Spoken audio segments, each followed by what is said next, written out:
Okay, there we go. All better. It was I had to go into my properties. All right, we're good. Mic is good. Little different format today. I am relying on Restream chat, so you can see it on the upper left corner. Yeah. Indian deity? Who's an Indian deity?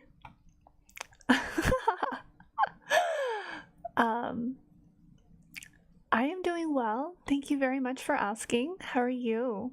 How is everyone? How are my scholars? How are we doing out there today? So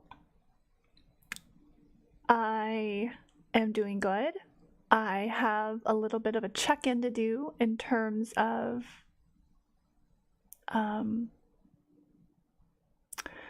some logistics, visual logistics. But yeah. You did something that might be better for you. That's always good. That's always a step in the right direction. We like progress. Very nice. That's excellent. You know, it's what we like to hear. It's good for yourself, right? Doing what you need to take care of yourself is something that we take for granted, honestly.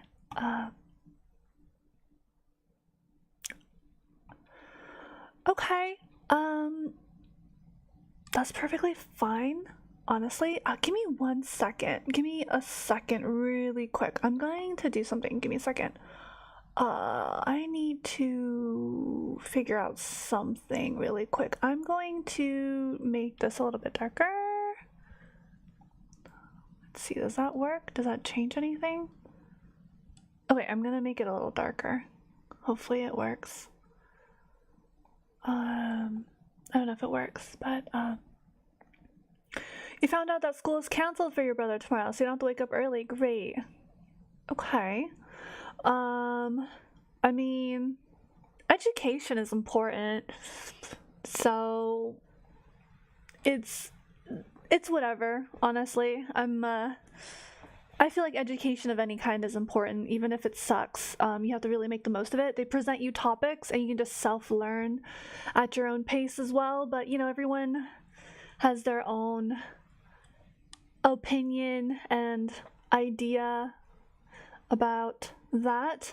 Scylla, hello. Yeah, thank you so much for joining us. I'm so glad you're here. So really quick, some logistical things visually.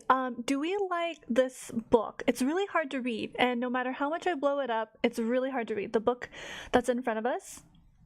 Just really quick, let me just segue and I'll check back in with you guys. But it's kind of something that's that's right more immediately. Hi Lay, welcome to the stream. It's so good to see you. Thank you so much for being here. Hello, hello. Do we need to change this book? I feel like we need to change this. I'm using the Internet Archive. Wait, there's a PDF? You don't have to resend it. Just reply and okay, yeah, just reply it and then say here. Is it on the Discord? Herp-a-derp.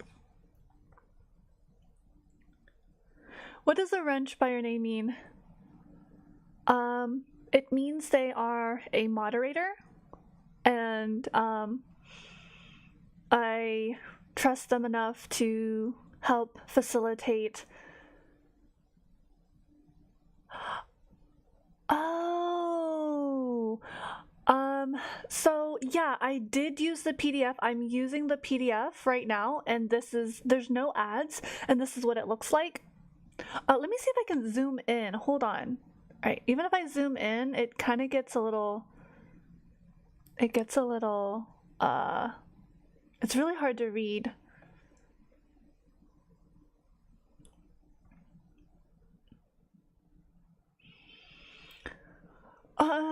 Let me see, am I one page view? Wait, hold on, let me do one page view.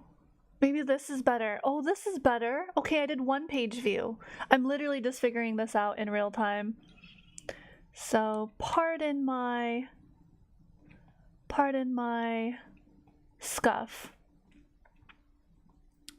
Okay, so it's just gonna be one page at a time, and this should help. Yeah, it is much better. It's so much clearer.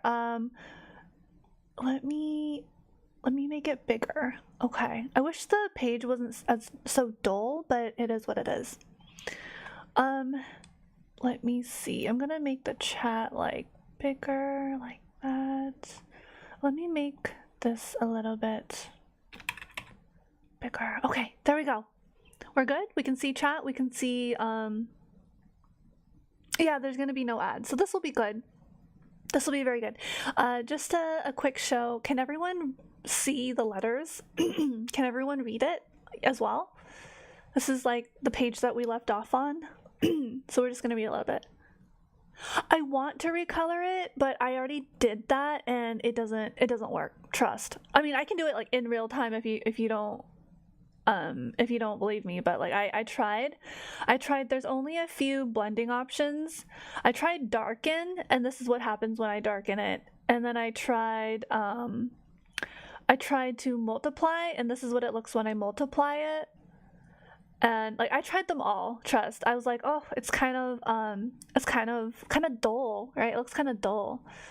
Yeah. Okay. Yeah. So that's fine. If you can't read the letters, that's perfectly fine. I think what's most important is that you can sit with the content. You can sit with the teachings, the lesson, the information, right?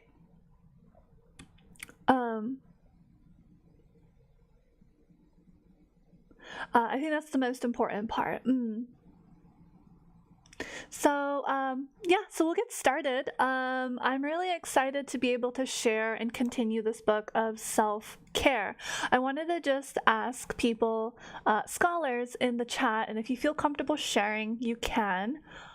But what is self-care to you? What does it look like? What does it feel like? What does it smell like? What does it taste like? It tastes like good food, delicious lasagna. It smells like a warm candle, you know, like a scented candle. What does self-care feel like to you? What is self-care? And while you're answering that, I just want to point out that this book has many different topics, many different topics. And we have gotten to page 85 in this book. And right now we are on the topic of beginner's mind. So I'm kind of, step one is, what's your understanding of self-care? And then, because that's the bulk of the book. And then this next topic is, what is beginner's mind and how does that pertain to self-care, right? Okay. Okay, so we're not sure how to define self-care, sure. We can say that self-care is very personal. It's very subjective. We could go off of that as well, right? It looks different for everybody. And it's a different experience for everybody. That's why I'm asking specifically, what's it like for you? What does it look like? Okay, it's a start. It's a really good start. Yeah, it's a start. But let's just define it for ourselves. Let's not think about other people. Let's not talk about, oh, my friend. Let's just set aside all this like them, they, these people, this group of demographics. Let's just set that aside. Okay, we're not trying to impress anybody with the definition. We're only trying to define it for ourselves. Okay. Right, we're not doing this whole like I'm judging my answer. I'm worried about what other people are going to say about my answer. Is there a right answer? There's actually no right answer. So you could literally say self-care looks like a bubble bath. Self-care looks like spending time with my friends. Self-care is exactly what Nir said, right? Keeping up with hygiene. 1000%. Actually, that's going to be a topic coming up in a future stream. On Friday, February 28th, we are going to be talking about self-care, and one of the topics is hygiene. Scylla says, mentally, it's allowing themselves to talk or vent out to a trusted friend or family. Perfect answer. Lovely, beautiful, 1000%, A+. That's very good. That's very, very good. Yes, that is self-care. It's reaching out when things are a little overwhelming for you, talking to someone you trust, being vulnerable, empowering yourself to find the resources to get in a better mindset. Yeah, this is a time for reflection. This is a time for introspection. Introspection.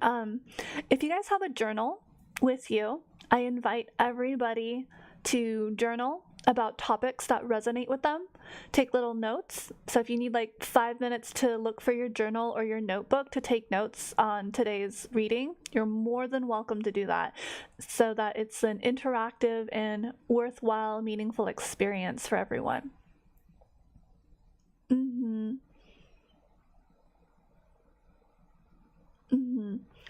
Venus says self-care is anything that invokes a safe and cozy feeling, like being wrapped in a fluffy, warm blankie.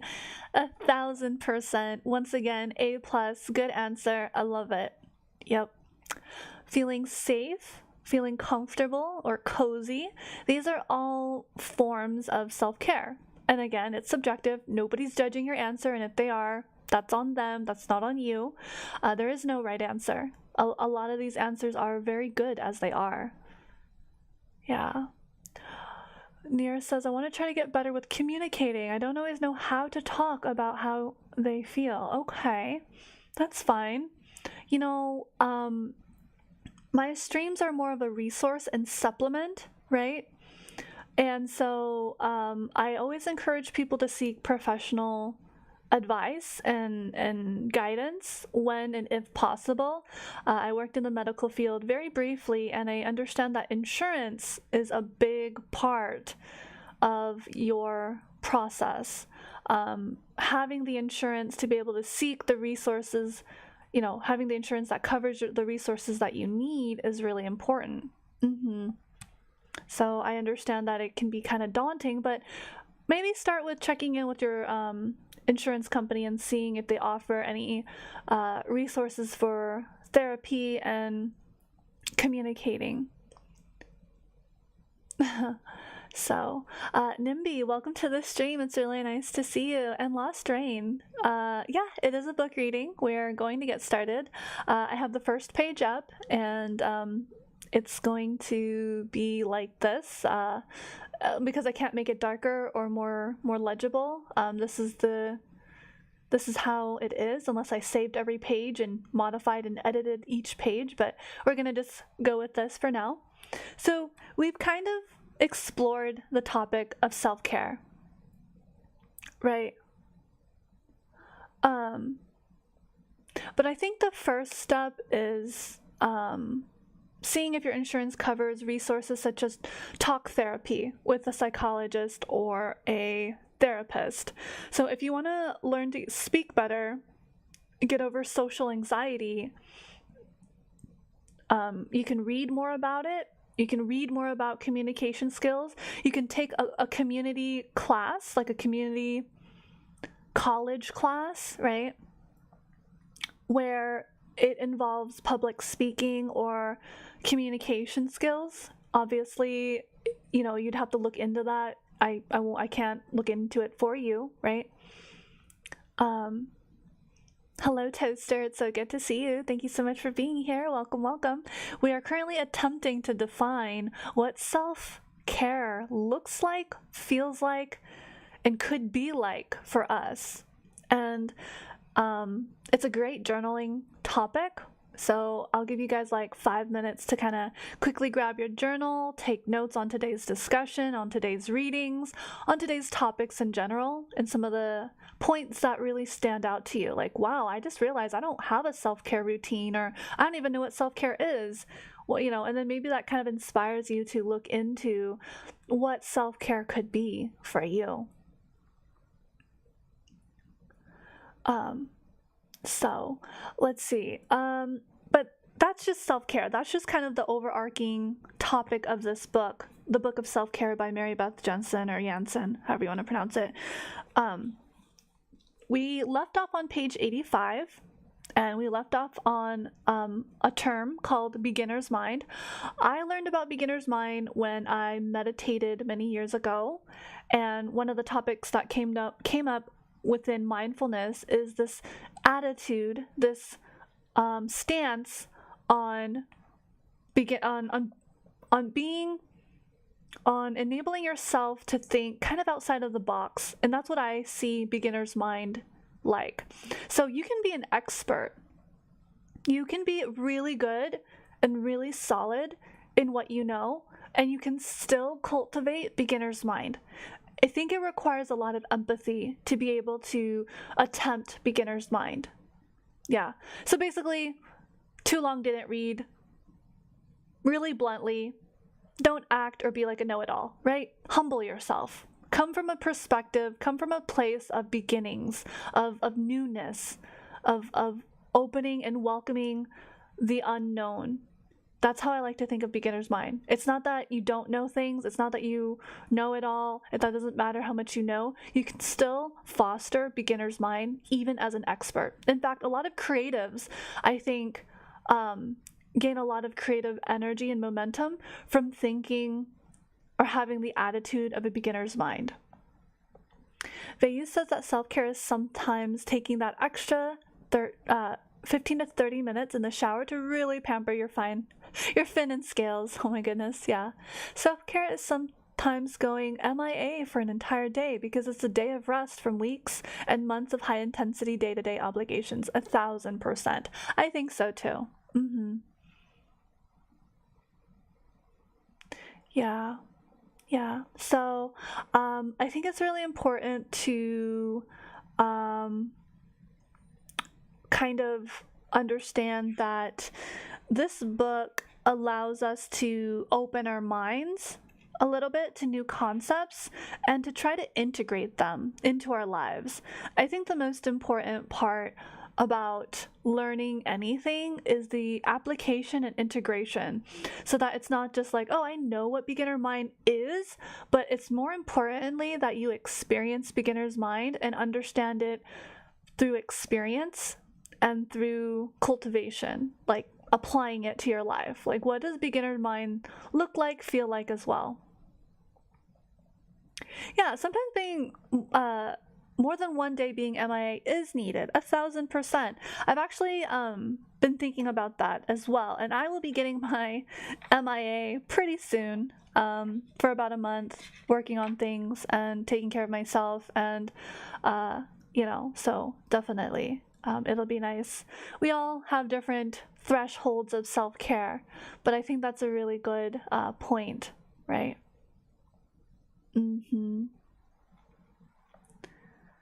You go MIA for days sometimes? Okay, yeah, go out, touch grass, be in a space that requires you to unplug, reevaluate your priorities, your values, and really connect with yourself. I think part of going MIA is like connecting with yourself again and not being distracted by others' progress, others' opinions, others, there's a lot of stimulation. There's a lot of stimulation in the world, right? There's a lot of different distractions, and if that means going MIA to just unplug and unwind from that and to release that chokehold of like media and trying to keep up and following trends, absolutely. I was actually off the grid for many years myself, and boy, do I miss it. Yeah. So, yeah. I think, again, clear communication about your needs and setting healthy boundaries is a skill. And as you grow up and you learn how to basically be responsible for yourself, you kind of make this decision for yourself, and it doesn't matter what anybody says, as long as you know what you're doing. That's all that really matters, right? So kind of, take a break from the distractions and stimulation and do what you need, really. That's perfectly fine. Okay. So that was a really good check-in. That was a really good kind of introduction to start thinking about what self-care means and what it could look like, and then introducing a perspective to beginner's mind.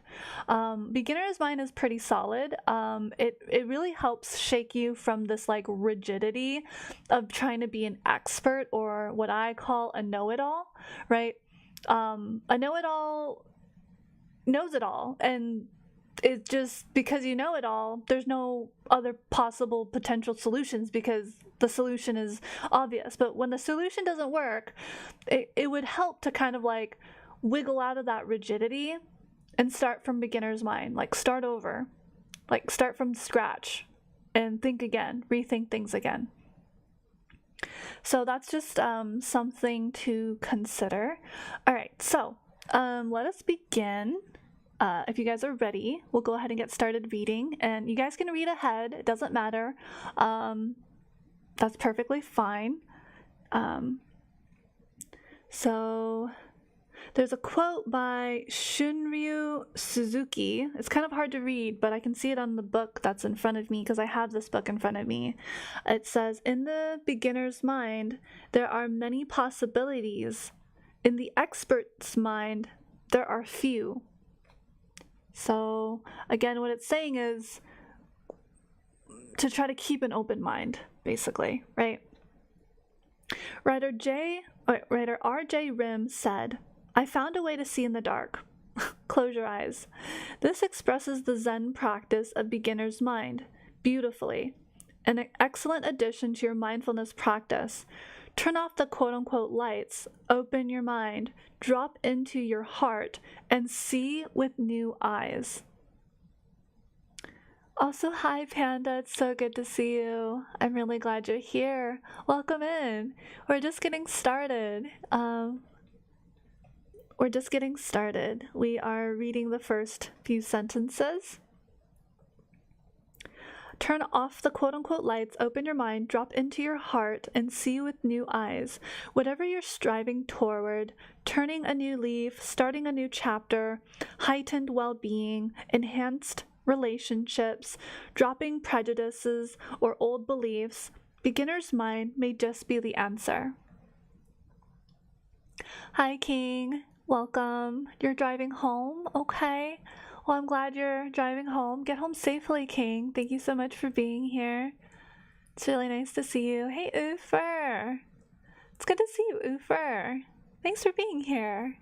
Yeah, we're doing a reading today. We're gonna read and discuss in the next chapter. This one's a short chapter. The New Beginnings with Beginner's Mind is it's a few pages. It's a short chapter, and then we're gonna do Power of Intention, which is chapter 6, and then we'll end there, and then we can have some discussions in between. From Wise Mind to Beginner's Mind, 1000%. Yes, these are all concepts. I'm actually quite familiar with Beginner's Mind. I don't know how to have you experience Beginner's Mind. It's very much your own work. Like, you have to kind of get in that perspective of Beginner's Mind to allow to be fluid as opposed to rigid, right? So Beginner's Mind is really interesting. And the quote that I read from Shunryu Suzuki is, in the beginner's mind, there are many possibilities. In the expert mind, there are few. I mean, you can disagree with it, but at the same time, there's a lot of truth. It's like a koan. There's a little bit of a riddle. Yeah, be water. Yeah, there we go. Yeah, same concept, different analogy. Same concept, different analogy. Be water, my friend. Absolutely. Be fluid. Don't be rigid. Cultivate beginner's mind. You can be an expert and still have beginner's mind. Do not mistake the difference between a beginner's mind and knowing what you know, right? It's about keeping your mind open to possibilities and solutions, as opposed to being like, oh no, that's never gonna work. It's like, have you tried it? Yeah, so it's kind of an attitude, right? Oh, my voice is so thank you, Lay. That's very nice. That's very nice of you. Okay, so we'll continue. We're on the second paragraph on the bottom. Hopefully you guys can read along. So human nature can be fickle. We know what's good for us. We're inundated with stress management guidance at every turn. Yet we let our resolutions to be better and do better fall by the wayside. Why? Is it boredom? Is it self-improvement fatigue? A lack of patience? Maybe the timing isn't right. Or we simply don't want to do anything too daunting. But life-altering change takes effort. Let me turn to the next page for you guys. It says, but life-altering change takes effort. Oh, can you guys still see it? No, I don't think you guys can see it. Give me a second. Chotto. No. There we go. There's the top part of the...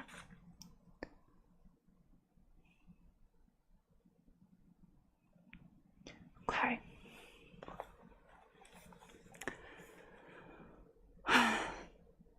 Enter beginner's mind. An attitude that anyone can cultivate with practice. This mindset allows us to revisit, comprehend, or appreciate any and all information with new eyes. It refers to having an attitude of openness and eagerness, along with a lack of preconceptions about intentions, working toward new goals, learning new terrain, and revisiting the old. Here's the secret sauce. Beginner's mind is in essence playful curiosity. Mindfulness and curiosity make for a lovely partnership. While mindfulness is paying attention to the moment with compassion and no judgment, curiosity is stoked to dive in deeper and unearth new discoveries about what's being noticed. So a cool part of this is that as we're developing greater awareness of ourselves and our world, we're also learning. What a way to stay engaged with our miraculous life here on this earthly planet. Lifelong learning is one of the most effective ways to deal with change, and change is ever constant.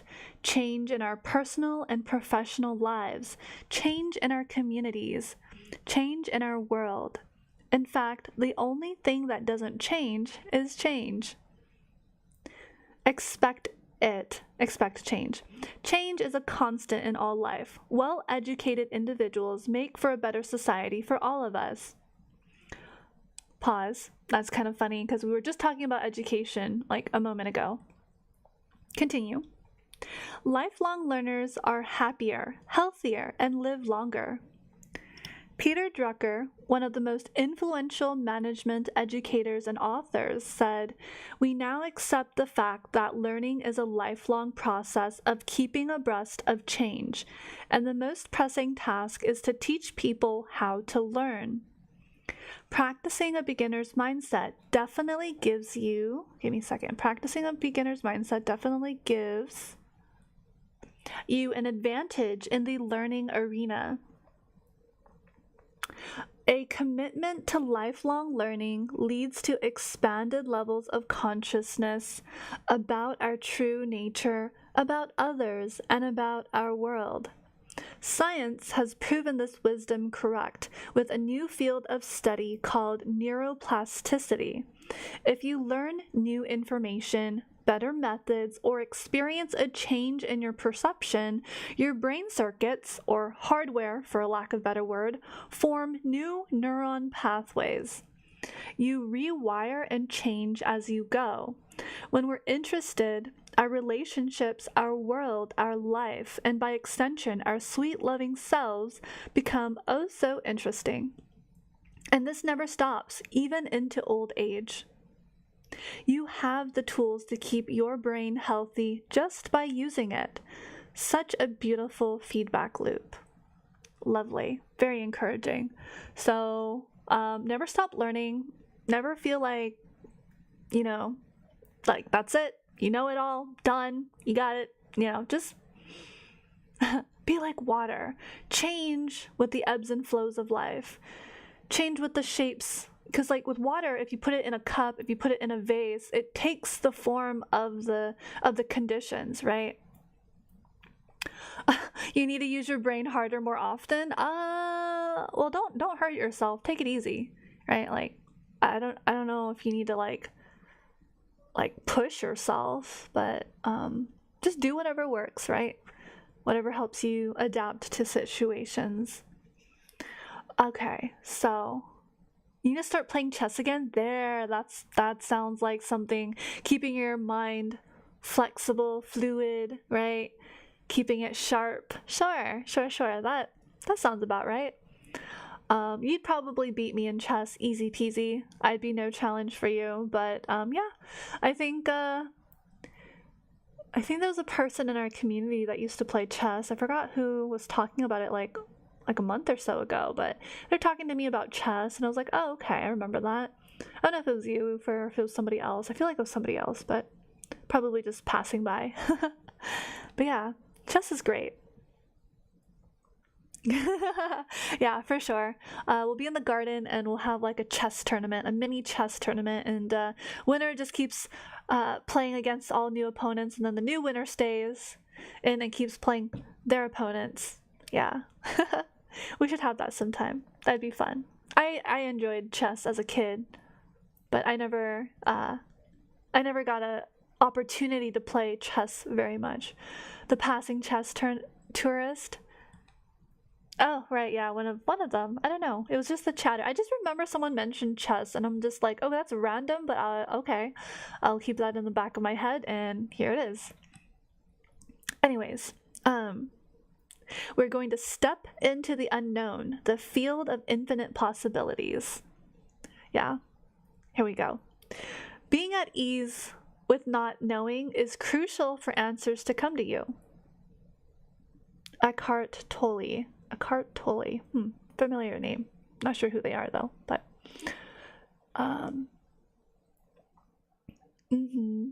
okay.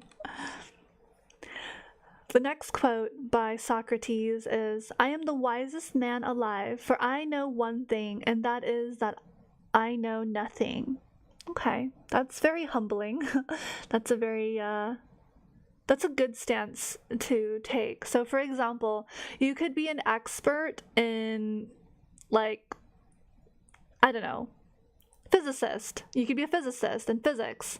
But you could be really difficult.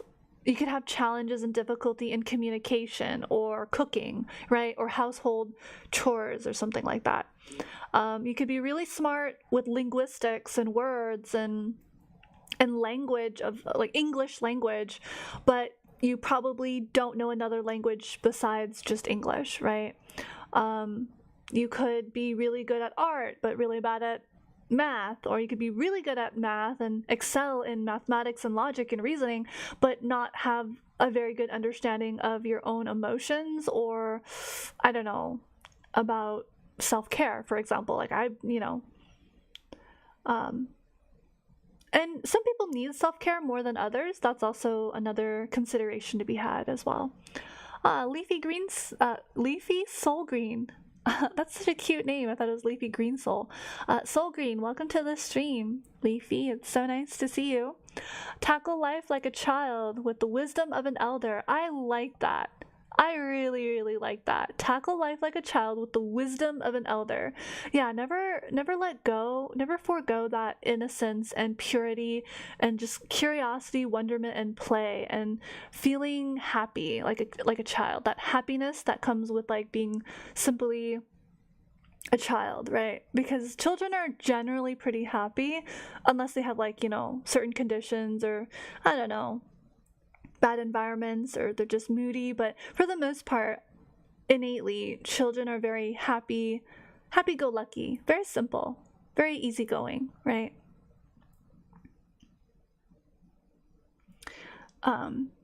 So that is a good consideration. I really like that. Tackle life like a child with the wisdom of an elder. I strive for that. It's a lot more fun to live life like that. So, all right. Bottom paragraph. We're at the bottom paragraph. Let's see. Beginner's mind consciously sets aside a know-it-all mindset that diminishes enthusiasm and undervalues the tried and true. A beginner's mind is fond of saying, there might just be more here than meets the eye.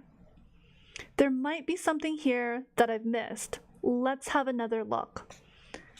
Okay. Humor is good. Yeah, humor is great. I think having a good sense of humor, a constructive sense of humor, can really keep you looking, right? Because if you're only seeing something as it is, trying to look for the humor in something keeps it kind of more interesting. You just have to be like cautious of the type of humor you're going for. But yeah, I really like this beginner's mindset where it's like you're thinking, hey, there might be more here than meets the eye. There might be something here that I've missed, right? Maybe there's a joke somewhere. Maybe there's a pun that I missed. Maybe there's something I can relate to, or something I didn't think about. So it's about, let's have another look. It's being open and curious to exploring, which kind of falls back to that childlike wonder, right? There's almost childlike, next page, innocence and wonderment to it. an openness to possibility. It encourages us to take everything we know, including our opinions, preconceived notions, and yes, even our cherished beliefs, and put them away for just a bit. Okay, they teach Deepak Chopra's 7 spiritual laws of success. You're going to have to see the appendix, of which the law of detachment is integral to our achieving true freedom. It states, in detachment lies the wisdom of uncertainty. In the wisdom of uncertainty lies the freedom from our past, from the known, which is the prison of past conditioning. And in our willingness to step into the unknown, the field of all possibilities, we surrender ourselves to the creative mind that orchestrates the dance of the universe. Next paragraph. Beginner's mind encourages us to step into the unknown, to say, I don't know. There's a conspiracy here. What are you talking about? What? What conspiracy? I don't see it. It's just words on a page that I'm just reading. Beginner's mind encourages us to step into the unknown, to say, I don't know, even if you think you know. I know prevents us from understanding the present moment's mysteries and keeps us living in the past. With this, we can easily become cynical, jaded, complacent, or unmotivated. I think unmotivated is a really good word. The root of knowing it all brings about unmotivation. If you're curious, you're kind of more motivated to explore the possibilities of something you may or may not already know. That's kind of what I'm understanding and gathering and intuiting from this. So, if you want motivation, quit being a know-it-all. Oh, question everything. Okay. I see.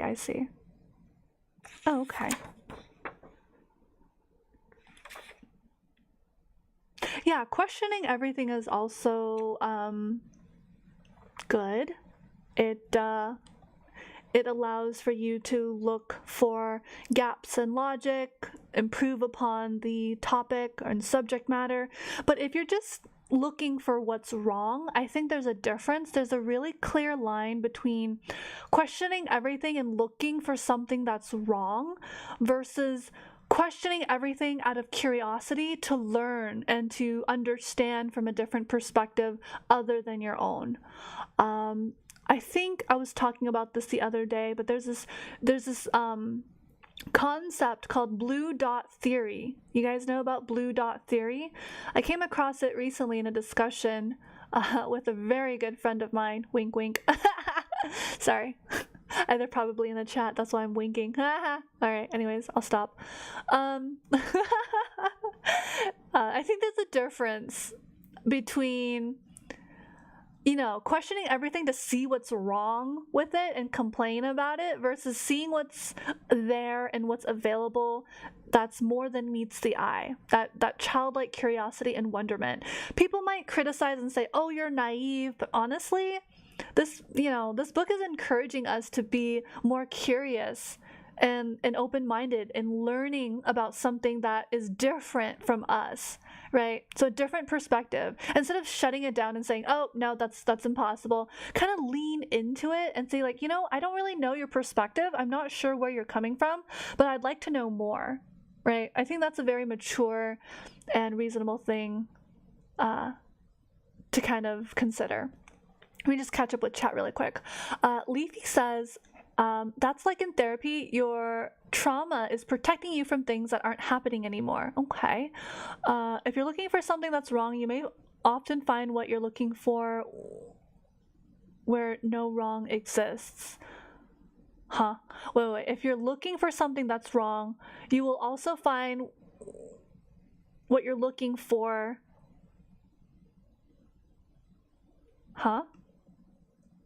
Where no wrongs exist.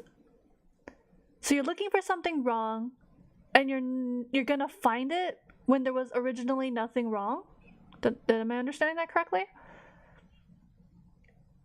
So what was blue dot theory? Okay, there we go. Thank you. You can say that you can see wrong in things where there is none. Absolutely. Yeah, thank you. That's just simple communication. You find issues that aren't there. Okay, yeah, then you find issues that are not there. Exactly. And then you stress yourself out because you're like, so that's what blue dot theory is about. This tendency towards pessimism. Here, Veyu's going to define it pretty well. The blue dot effect. Sorry, is that a theory or an effect? I'm so sorry. It's probably an effect. The blue dot effect suggests that our mind is conditioned to look for threats and issues regardless of how safe or comfortable our environment is. Internal bias. Okay. Yeah. Going into things with preconceived notions will affect your findings. Absolutely. Yeah. So kind of like being like an empty vessel and just taking information as facts can be very helpful, for sure. Yeah. You guys are making excellent points. Good job. Yeah, I think you get it. Wonderful. Okay, so we'll continue. Let's see, where did we leave off at? Okay, so we left off at the end of the first paragraph, so we are going to be on the middle chunk right here, beginner's mind. Beginner's mind encourages us to step into the unknown. Wait, I think I read this already. I'm still going to read it. Beginner's mind encourages us to step into the unknown, to say, I don't know, even if you think you know. I know prevents us from understanding the present moment's mysteries and keeps us living in the past, because we keep thinking we know based on the past. With this, we can easily become cynical, jaded, complacent, and unmotivated. We close ourselves off to the spontaneous, to the unexpected, to the discoveries and surprises that give life such zest. So just throw up your hands and say, I don't know. Not knowing is a wonderful state to be in, so innocent and liberating. Beginner's mind knows that even in the most familiar circumstances, there are riches to be unearthed. This is exploration of the deepest and most powerful kind. This is an odyssey into the terrain of self, really, and by extension, one's universe. You think you know your significant other? How about your children? How about your mom? How about your boss? How about your community, your world? How about yourself? I promise you that there's so much more there to discover. You can glance along the surface or really delve in deep where infinite possibilities reside. Okay, very, very powerful words here. And I guess we're not parents, but children have an amazing way of like shocking you. Like you think you know them, and maybe you do to an extent, but they'll do something and they'll achieve something, and you're like, wow, I didn't know you had this like potential, or like I didn't know you were struggling with something like this, and you just learn so much about different people and sometimes ourselves as well. So this is very insightful. It's really good. Yeah. Like maybe you thought your child or somebody was really good at something, but it turns out they're not. Like me, I'm not good at big words, and it took streaming to like realize that, oh my god, I just speak very simply. I don't like this like fancy, either like prestigious way of speaking. Like just talk like you're talking to normal people, as opposed to speaking like, actually there's this whole thing, but I'm not going to go into a tangent about that. But yeah, so for me, I learned rather recently that words are difficult and I do my best, but for some reason it's I learned that about myself. And yeah, it's a little, I guess pompous, to like speak in such a way that like makes someone go, huh?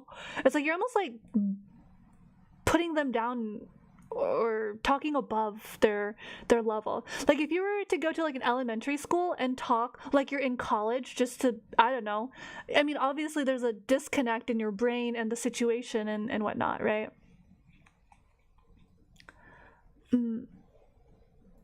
Okay, so we'll move on to the next page. I ramble. I get sidetracked.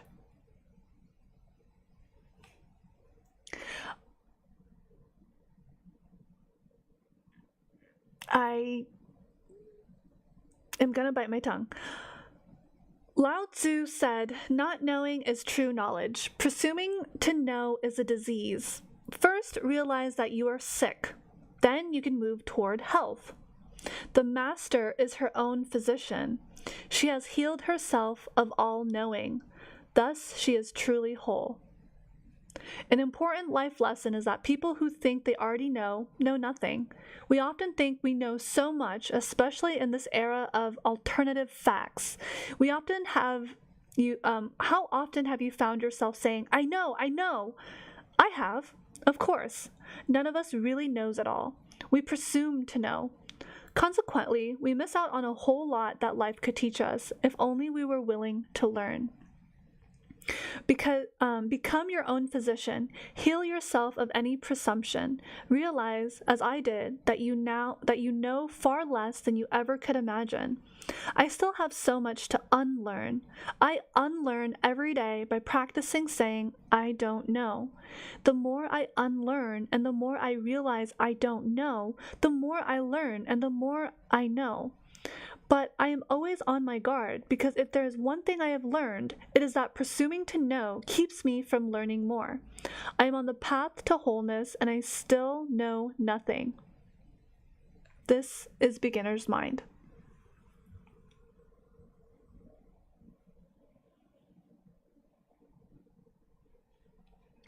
Spiritualize your relationships. So bottom paragraph, page 89.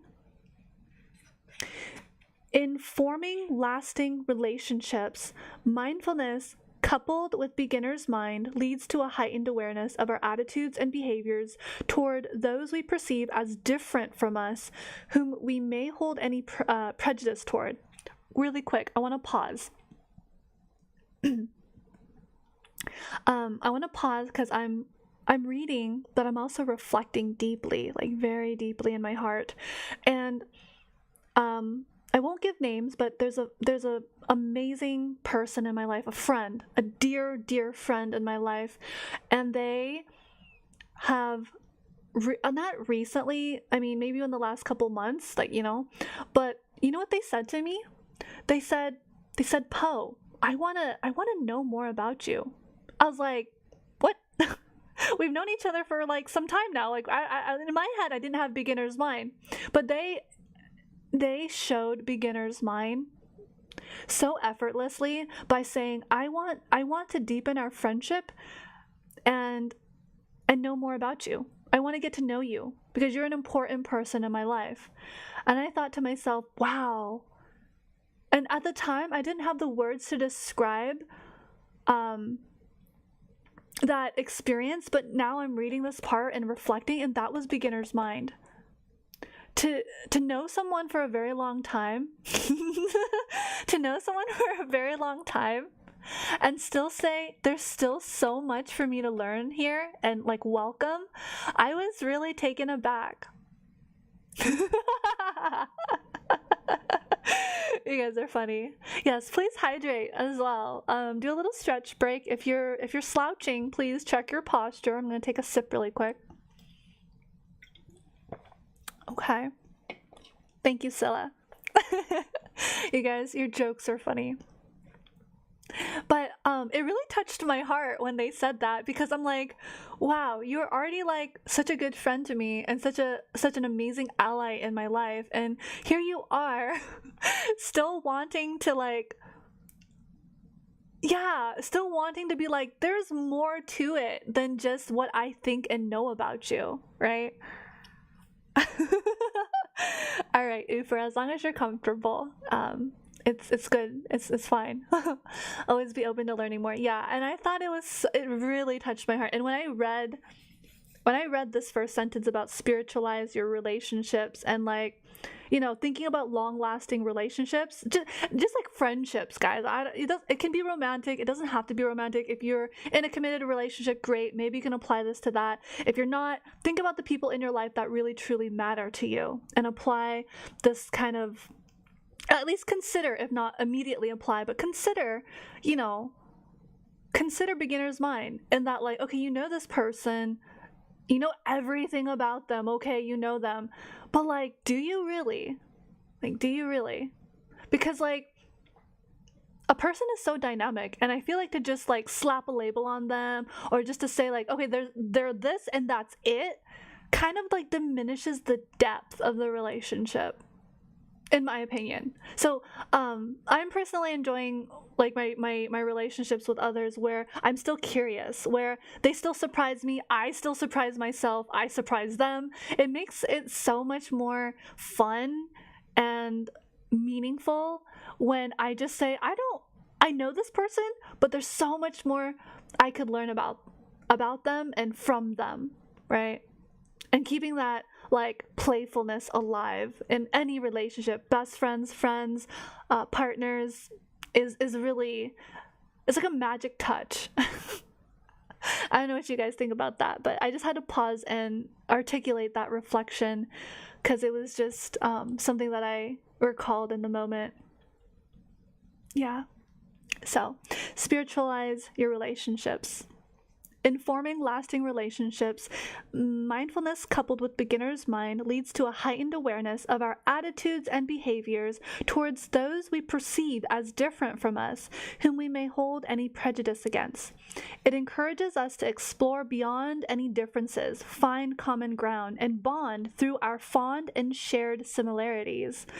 And for those with whom we are already simpatico, like synchronized with, it encourages us to go ever deeper. It has the word simp in it. It's pretty sus. Panda says it's always a question, how well do you know someone? How well does this person know you? How well do you know yourself? I like that. I like these questions. I like these questions, Panda. Okay, Italian word. Goldfish brain. I don't speak Italian regularly, so yeah, this is probably like the second time I've seen this word, but I've only seen this like twice or something, not that many times. Okay, just good chemistry. Okay.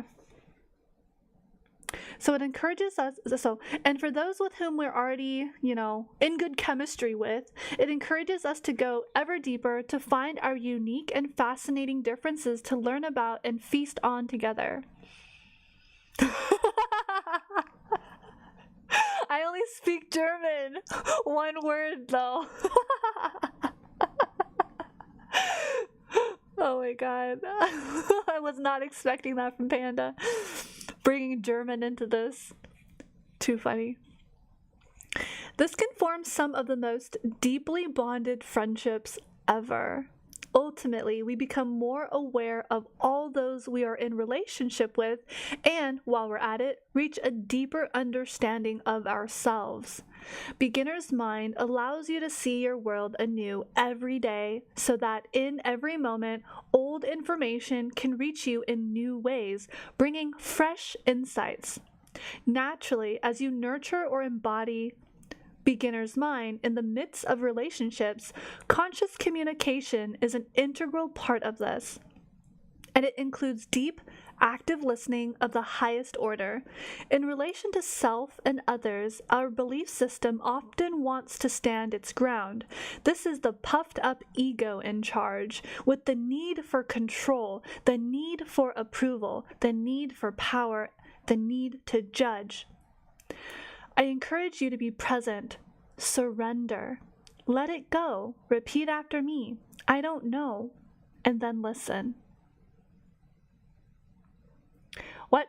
You need to open your eyes to read? What are you talking? What? Sorry, my model? You're talking about my model, aren't you? You're talking about me. Oh my god. No, because my eyes are looking down on the page, and so it's like it just looks like my eyes are closed. How am I psychic? I'm reading with my mind. Oh no. How am I doing that? Am I psychic? No, I'm reading my face. I'm looking down, so it looks like my eyes are closed. I'm sorry. Just gotta read with the third eye. Absolutely, Zenithor. I'm reading with my third eye. Interesting that I took off my reading glasses. My glasses for the reading stream. Yeah. Proper visualization of words to brain. You guys are funny. So that's what's behind my hair, a third eye. Yeah, the rigging is kind of not so good. It is what it is. I'm just working with the rigging. Maybe if I hold up the book like closer to the, like this, I can't tell if that would help. I swear my eyes are open. Maybe my third eye is like super open. I don't know, but okay. So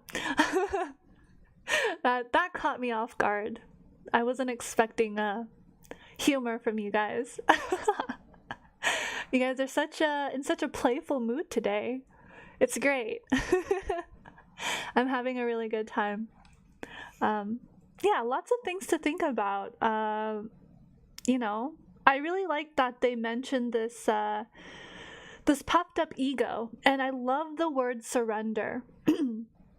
In some senses, if you surrender and you don't fight yourself, or you don't fight yourself to the point where it's like, I know, just be like, surrender, observe your need to know where that's coming from, you know, what emotions or feelings are surrounded that need to know or have to showcase that I know, like, where's that coming from? And then find peace with it, right? Because I know that for me, in my experience, whenever I feel underprepared for like a presentation or a deadline of some kind, and I don't know, you know, something that I need to know to present, I know I feel a lot of shame and guilt. Like I'm worried about embarrassing myself, right? For displaying like ignorance, right? So I can understand that fear and that need and that want to know. But in some cases, you don't need to know, right? It's okay to just let go and surrender to the feelings of, I'm not sure, but you know, maybe I can find out. Maybe I can learn what's going on. And when I let go, a lot of stress is like relieved. I don't know about you guys, but a lot of the stress is just kind of like is lifted, and I feel more capable of just like learning something without the stress and pressure or worry of appearing a certain way, etc., etc. That's just something that came to mind. What about you guys? Do you know where your need for appearing competent comes from? I mean, obviously, like if you're doing some work, you want to appear competent and you want to be competent. But like, I think just in reflection, there's certain people who might like, I've felt this before as well. I'm not gonna say just people, but like in general, it's possible to kind of speculate that there are individuals who associate their worth with what they know. It's possible to kind of observe there's individuals who put their value in their competency. Like if they don't know, it's like a shock to their system. It's like they beat themselves up. I've met people like that. I kind of used to be like that until I had to like surrender and just give up because I was, you know, driving myself crazy and, you know, making myself sick and like really depressed, right?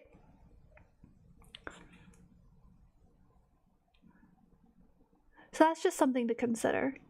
Just food for thought. Yeah. I'll let that settle. So, yeah, and everything is not your problem, so you don't have to know everything, right? Yeah? Yeah. Just solve the things that are within your control, within your domain to resolve, just focus on kind of yourself, right? Getting to know yourself on a deeper level. What would remedy certain conditions or mindsets that you have? Like for me, when I get into this downward spiral, I know myself enough to catch myself and prevent certain thought patterns or quote unquote brain worms, right? And if I can't, I reach out for help from people that I trust and believe in and have shown me a lot of support. I always, refer to the resources that I have within my resource network, yeah. Okay. So we'll move forward with this less practice session, or section, I should say. Looks, I don't know what they're going to have us do, but we'll try. So, all right, here we go.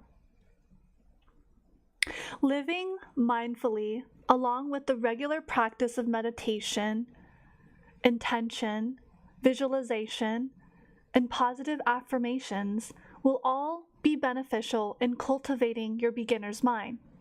Open up to your I don't know mind and release your predisposition toward judging.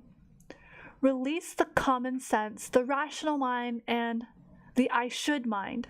Instead, engage in the expansive spirit of inquiry, of questioning, rather than looking for answers.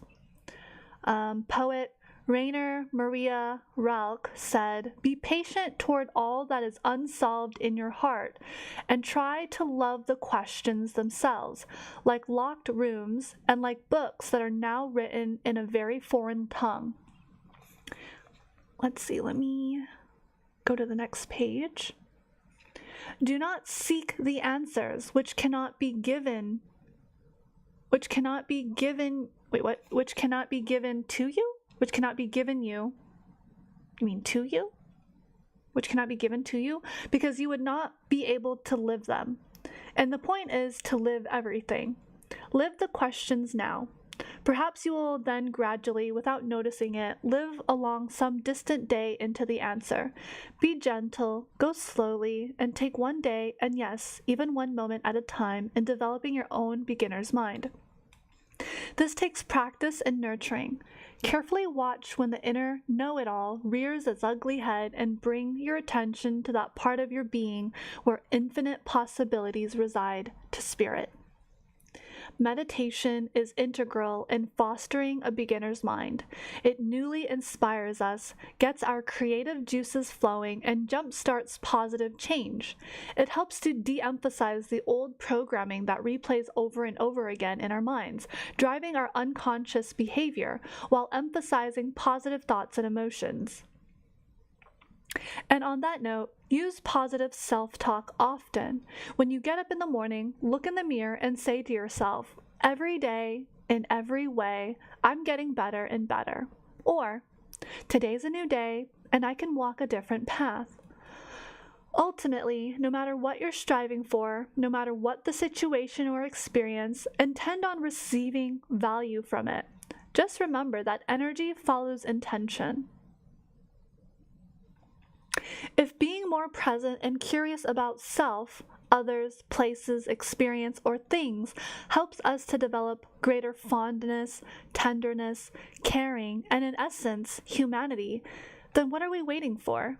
By adding a beginner's mind to our mindfulness practice, we ensure our continued development as kind, compassionate, generous, and happy individuals who are engaged in our world with wonderment and love. The morning self-pep talk, let's go. Yeah. Okay. Yeah. Starting off the day with a positive, on a positive mindset is really important, right? If you wake up and you're already feeling bad, try to turn it upside down. Be like, you know what? I've dealt with this before and I can get through it. And you know what? Heck, I can prevent some of the negative things from happening today because I know how to handle myself. Or, I don't know what's going to happen, but I'm going to still try my best, right? You can just say, I'm going to try my best given the circumstances of not knowing how things are going to turn out in the morning, in the afternoon, in the evening. Yeah. Okay, so that was chapter 5. Pretty simple and straightforward. Definitely do your due diligence and research and look into beginner's mind. I think there's a lot of wonderful articles and resources about beginner's mind out there, and it'd be very beneficial to kind of read up on it if it's something that you are interested and curious about. Definitely do so. Yeah. All right, are you guys ready for the next chapter? The power of intention. Are you guys ready for it? Can I get a hoya? Because we're going to move on, regardless if you hoya or not, but can I get a hoya? Okay. All right, we're good. Thank you, hoya. Thank you, hoya. Let's go. Hoya, let's go. Nice, nice. Very good. Okay, good.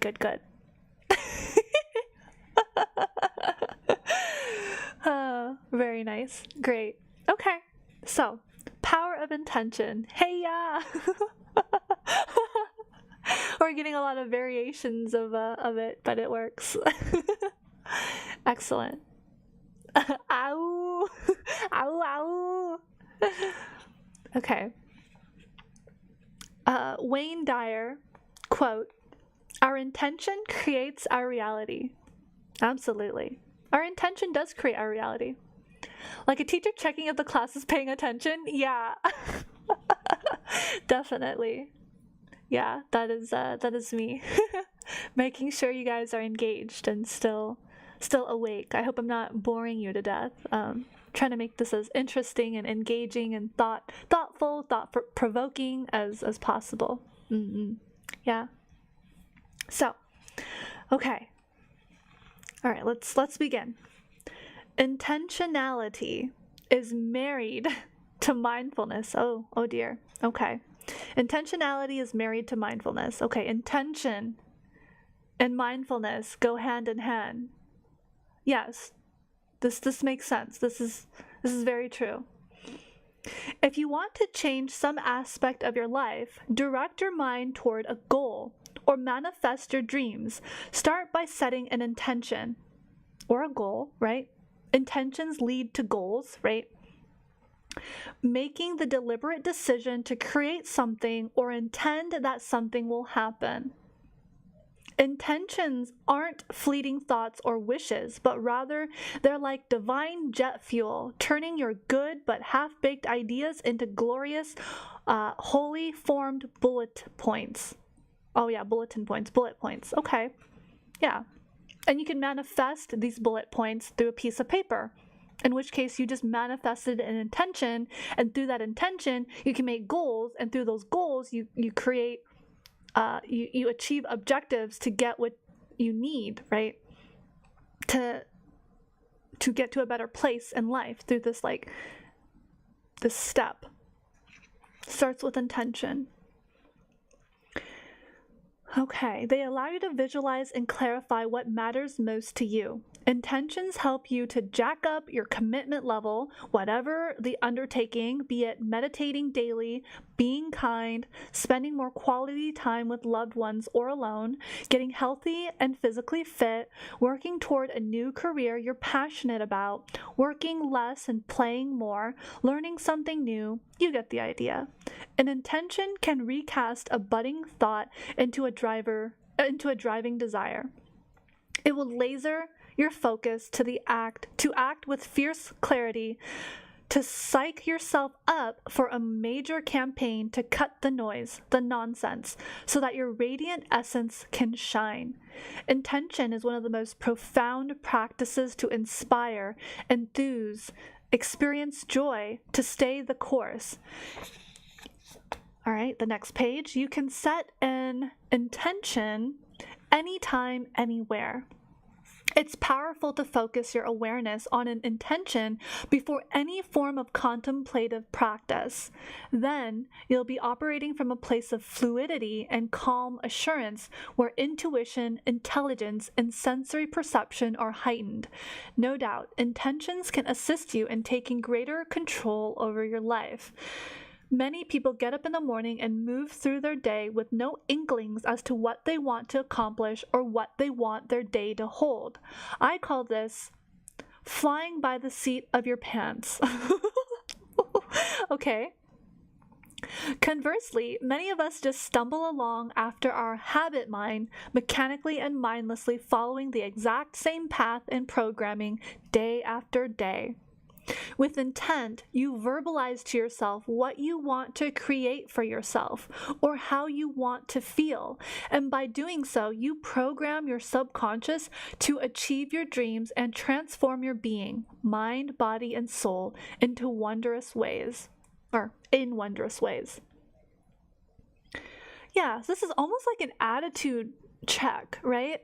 Like you can still go through the day-to-day affairs of your life, but you can make it more like fulfilling, or you can add more value to it if you set that intention and take the steps to manifest what you wish to see in your day. Yeah? So if you go to like the day-to-day grind, right? And you say to yourself, hey, I want to integrate meditation, like that was an example, then you can carve out 5 minutes a day, like right before you sleep, sit on the edge of your bed, sit up straight on the edge of your bed, inhale, exhale for like a minute or two. And that's meditating. That's meditation. Yeah. Writing, journaling, planning ahead, writing it the day before, writing it the week before helps you prep and kind of dust off the gunk and get those gears going, gets you motivated, right?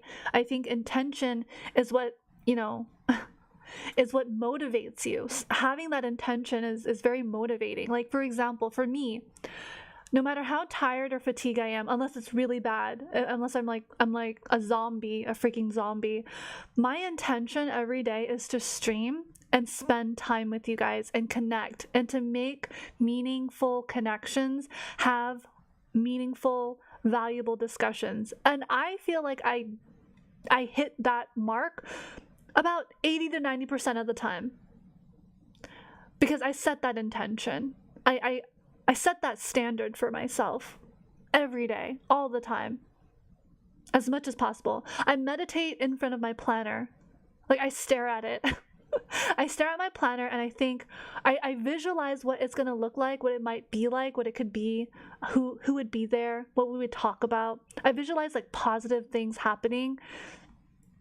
And I meditate on those positive components that I want to see. I set my intention very strongly. And if I don't, manifest it, that's okay. Like I said, it's about 80 to 90% chance of me manifesting my intention. But for the most part, that's where I'm coming from. And that's why I feel like I get a lot of joy from being with you guys, because I feel like I do my best to create meaning when it could possibly be like no meaning at all. Decision paralysis. What sounds like decision paralysis? I don't see the connection. How is setting an intention decision paralysis? Oh, you're talking about the comment above you? Tup Gallo? Is that what you're saying? The part of the problem to me is that it often takes me all day to figure these things out. Okay. Yeah, that could be decision paralysis for sure. Also, welcome, Tup Gallo. Thank you so much for being here. Welcome. Yeah. Writing, journaling, these are ways to help set the intention, right? By manifesting it on a piece of paper.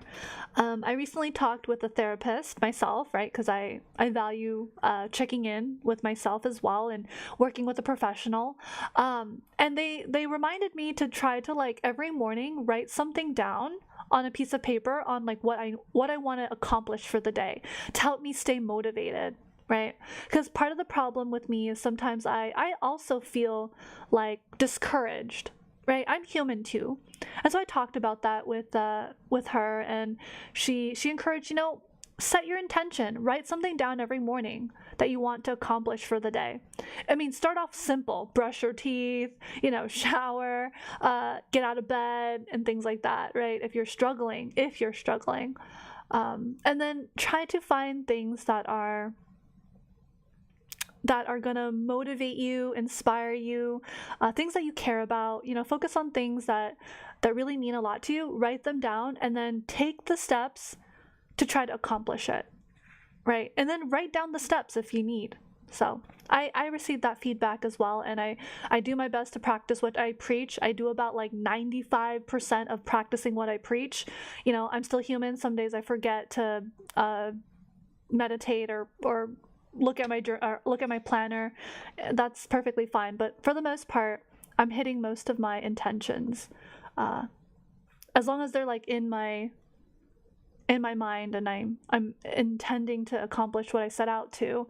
I usually set out to accomplish what I want, or what I say I want.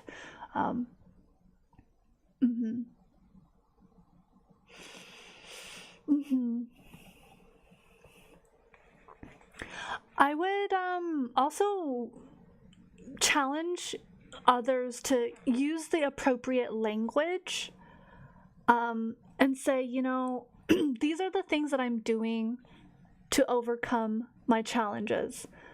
I set the intention to journal. I set the intention to write things down.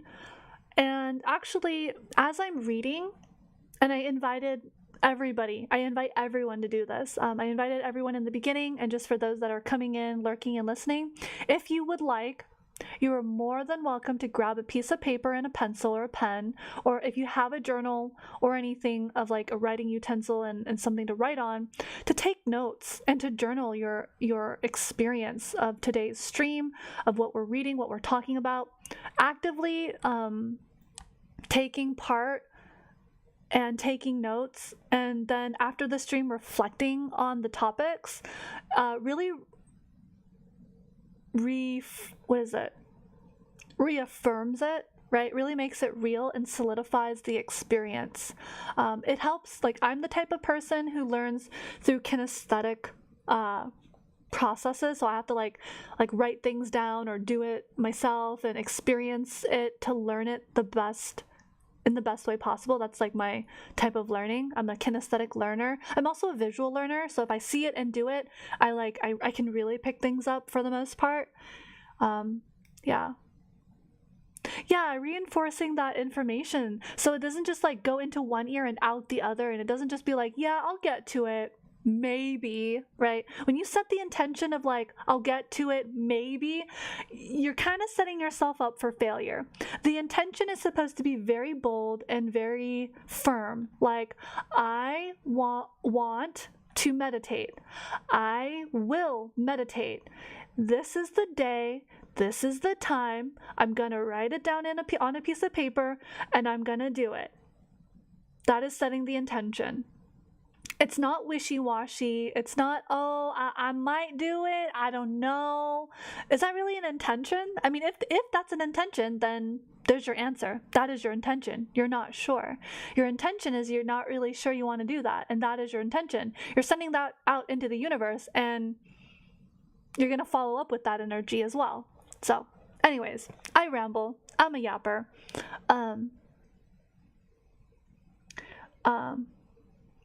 So let's continue. Where did we leave off? Okay, so here we are. I'll just read that top of the page. It's powerful to focus your awareness on an intention before any form of contemplative practice. Then you'll be operating from a place of fluidity and calm assurance where intuition, intelligence, and sensory perception are heightened. No doubt, intentions can assist you in taking greater control over your life. Many people get up in the morning and move through their day with no inkling as to what they want to accomplish or what they want their day to hold. I call this flying by the seat of your pants. Conversely, many of us just stumble along after our habit mind, mechanically and mindlessly following the exact same path and programming day after day. With intent, you verbalize to yourself what you want to create for yourself or how you want to feel. And by doing so, you program your subconscious to achieve your dreams and transform your being, both all mind, body, and soul, in wondrous ways. Okay, last paragraph. Setting an intention can be as simple as saying, I feel grounded, or I am joyous, or I am courageous. Or it can be as detailed as that sweet Bessie who set an intention at 70 years old to become a world-renowned photographer. Although many thought her too old, she didn't. She vividly kept her intent and burning desire alive in her mind's eye. She entered a national photo contest where she won first place of $10,000. Her prize-winning photo toured the world with a Kodak exhibit. As Bessie said, we're never too old to make our dreams come true. We're never too anything to make our dreams come true. Intention can also help in creating a powerful energetic shift away from feeling trapped or victimized. No matter how challenging a situation may be, there is always a way to move forward. When you can visualize and verbalize a positive outcome, you cannot help but move toward it. Tony Robbins said, "Where focus goes, energy flows." Exactly. Or my version, energy follows intention. The key in all of this is to follow your intention with an action that supports the intention. All this dynamic energy, next page.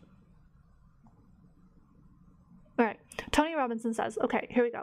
Where energy goes, energy flows. Exactly, my version. Energy follows intention. This second paragraph right here.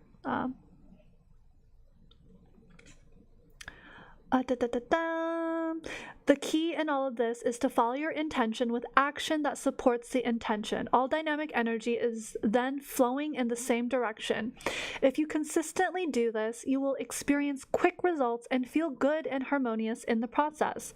And naturally, if you set an intention, but the energy surrounding your action is flowing in different directions, then an undesirable outcome is more likely to result, along with the inherent stress and emotions such as anxiety, sadness, or anger. Let's look at an example. If your intention is to improve your relationship with your significant other and your action is to start a productive conversation, check in with a phone call or email during the day or give a shoulder rub, then improving your relationship is highly probable. However, if the energy of your action is in opposition to your intent, coming home late without a phone call or explanation, verbal abuse, ignoring them, then the opposing energies will cause friction and stress. So we're thriving to set an intention, then direct our energy toward that desired outcome through our actions. Harmony, balance, and manifestation of our desires will result. Take the mantra, energy follows intention, and make it yours. Apply it to things you want to change. Meditate on these intentions, write each down, and consider how you might adjust certain attitudes and behaviors that influence outcome. Do you feel your energy focused on what you hope to achieve? So many people want, next page, to change and have excellent intentions, but fail to get the outcome they seek. It takes mindfulness, awareness of what you want, and then a direction of your energies to make that change happen. Lip service to a list of unrealized New Year's resolutions won't work. I call this endless resetting of intention self-improvement fatigue or boredom.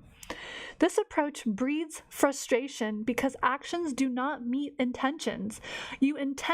What you intend does not match what you actually do, creating friction. Know your intention and match your actions to it. It's that simple. Intention plus focused energy equals change. The key in Aligning. The key in aligning your worldly actions with your inner values lies in your intent, and specifically with your intention statement. Remember, your intention statement is your point of focus, the shape you put on the change you would like to experience. For example, my intention statement might be, I want to show more kindness to the people in my life. Your path is the loving kindness meditation with a focus on positive, supportive thoughts, words, and deeds. The words you use to verbalize your intention amplify the power of thought, creating an energetic imprint. Again, this is all about energy. Our nervous system hears and responds to an intention statement clearly focused on the intent. For example, to say, I intend to do whatever it takes to feel relaxed and happy today is very clear and focused on how your actions can support your well-being. This is preferable to using the words, I hope to, underline, fill in the blank, where you almost give yourself permission to fall short of your goal, or I want to, fill in the blank, where you're too attached to a method of achieving it. Both are wishy-washy. Play around with these three statements. Hold on, next page. Play around with these three statements for what you want to create in your life, and you'll experience the difference yourself.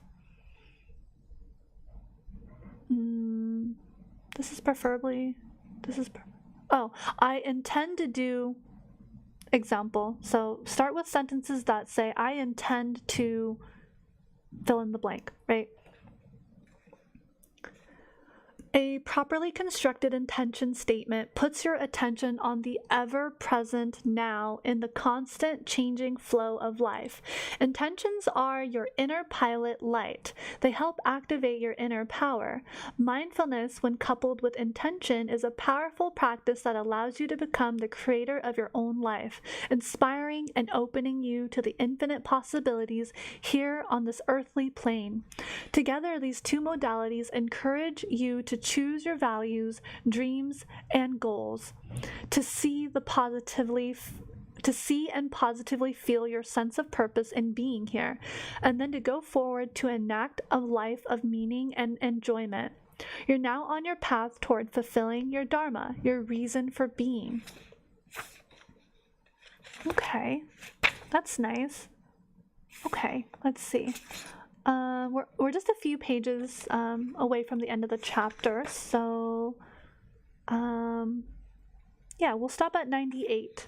We're at 97 right now, so we're almost done. All right, go with the flow. To help yourself positively intend and affirm beautiful, brilliant abundance for yourself. Why does it say elf?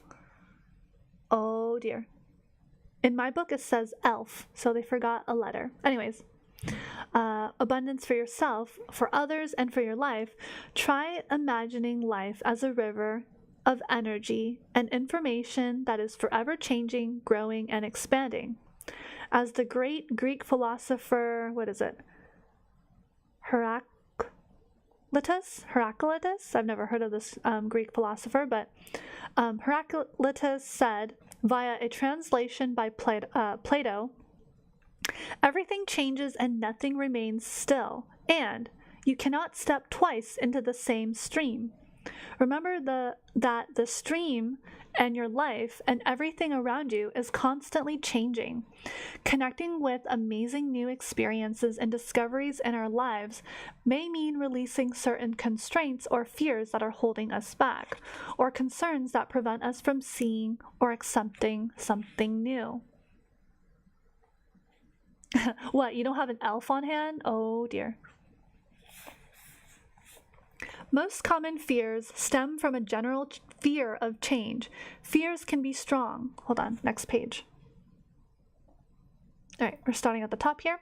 Most common fears stem from a general fear of change. Fears can be strong, and letting go will probably be a gradual process. At first, you may only be able to peek through your doubt, like dipping one toe into the river. Eventually, though, you can overcome any fear, including fear of failure, commitment, disapproval, or success. One day, you'll wake up with an overwhelming desire to plunge into the river and go with the flow. And as you're flowing down this ever-changing river of life, if new channels and tributaries of experience present themselves to you, your intention may morph and change into something new or different, and that's okay. Your intentions are not ironclad. Nothing is written in stone. If we connect to our essence, our source, our spirit, we can manifest all we desire and learn to work through changing positively. Fears be damned. We have the power to become the mystic, the sage, the shaman, playing without fear in this extremely fluid and changeable world. Okay, so we'll end with the why share an intent. Okay, last paragraph. Why share an intent? We truly believe in the power of intentions. After all, every action starts with an intention. When we share an intention with others, we make ourselves feel more accountable for the mission we want to complete. When you know what your intention is and you can state it to others, then you are more likely to make the initiative to make your aspiration come true. If you want to change your thinking, heal your heart. That's the best meditation of all. Okay. It's very inspiring. It's food for thought, right? It's something to consider, definitely. Considering how we phrase things, like words are power. Words are like spells. How you say something, what you say, if you say, oh, I want to go to the gym, but I don't know. Or like, oh, I want to go to the gym, but I have no time. Or, oh, I want to eat better, but I don't want to cook, right? It takes a lot of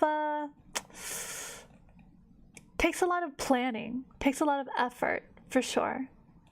But yeah, definitely the intention really sets the tone for the action, for sure. Yeah. Anyways, that is that. How did we like the reading, everyone? Scholars, are you still with me? That's where we'll probably end for today. I'm gonna look ahead. Let me see. Concentrative meditation. Hi, hello, yes, that was great. I like phrasing of the book a lot. That's good, yeah. I skipped ahead. And I might read just this little part. It's about a meditation. It's on page 110. I'm just skipping ahead, honestly. Let me see. Yeah, I kind of want to see. Yeah, the phrasing is interesting. Brought up a lot of good points. Food for thought, particularly intentions and actions. You enjoyed it, Toaster? That's wonderful. Great to hear that. I'm gonna end with a meditation. Would you guys like to join me? Would you guys like to partake? I've never done this meditation before. It's on page 110. I'll read through it and then we can practice it, okay? It looks pretty good. Let me just read a page beforehand. Mantra is the instrument of the mind. Okay.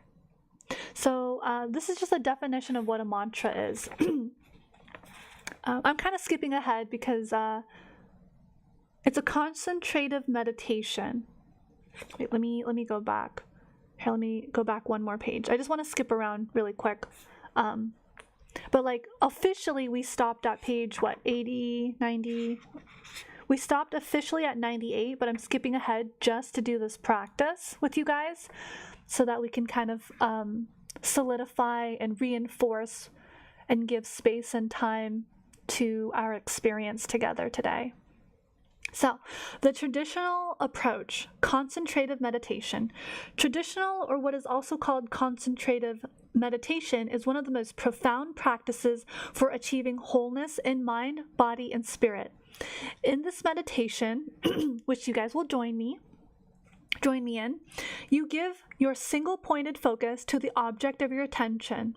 Your focus may be the repetition of a mantra or an instrument of the mind, that's what a mantra is, such as Om, eliciting universal peace, or any chosen word or sound. Your focus could also be simply observing your breath, the observation of the breath.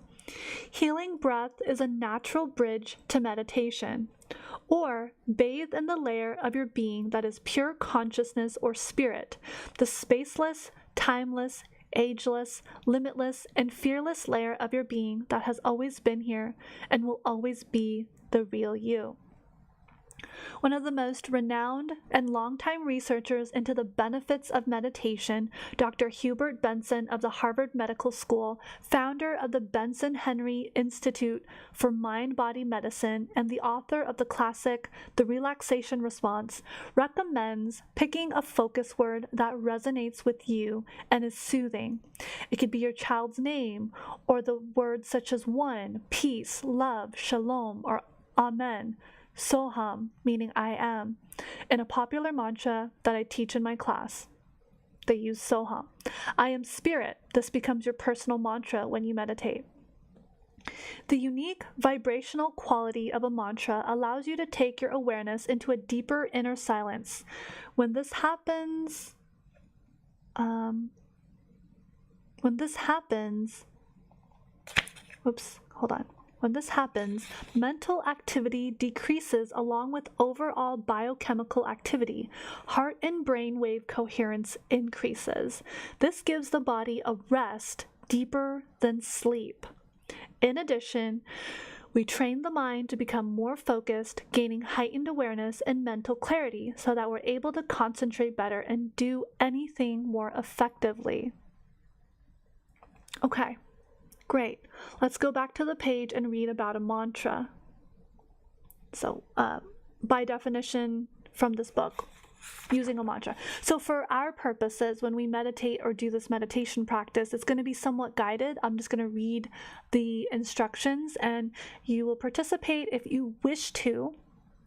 You can do deep breathing. I recommend doing breathing exercises for the meditation. The focal point will be your breath, the inhalation and the exhalation, okay? But for now, let's learn a little bit about a mantra. Using a mantra, this is just like beginner level, scratching the surface of what a mantra is, right? A mantra is an instrument of the mind, man meaning mind and tra meaning instrument. This soundbite word has almost substituted the word mantra for mission statement. Just do it and seize the day. However trivial, I must find the bag to go with these shoes. The yogic tradition, where the word originated, used a Sanskrit symbol for mantra, which is a word or phrase that once repeated creates sonic vibrations within our deepest being that trigger and engage deep spiritual experience. Choose your mantra or get one assigned, as in transcendental meditation and premortal sound meditation instruction. If you choose your own, select a word that has meaning for you, like a child's name, the word one, peace, and love. If you enjoy saying the word and feel connection to its meaning, your mantra is all the more powerful. Your mantra can be used throughout your day to bring you into a more relaxed and present state. Use it. Okay.